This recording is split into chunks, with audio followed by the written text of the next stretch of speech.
இவங்க 2 பேருக்கும் இதே வேலை எப்போ பார்த்தாலும். ஜாக்கியை இவனுங்க சண்டையில் சேர்க்கவே மாட்டானுங்க. இது பிளாக்கியும் ராக்கியும் தான் இந்த மாதிரி எப்போ பார்த்தாலும் கட்டி பிடிச்சி புரண்டு சண்டை போடுறது, விளையாடுறது.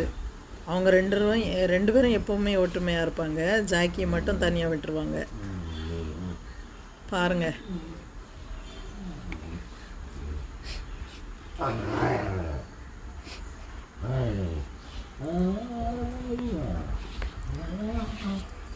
ஓகே டேய், நம்மளெல்லாம் கண்டுக்கவே மாட்டாங்க. இப்போ இதெல்லாம் டெய்லி நடக்கிறது, இன்னைக்கு மட்டும் இல்லை.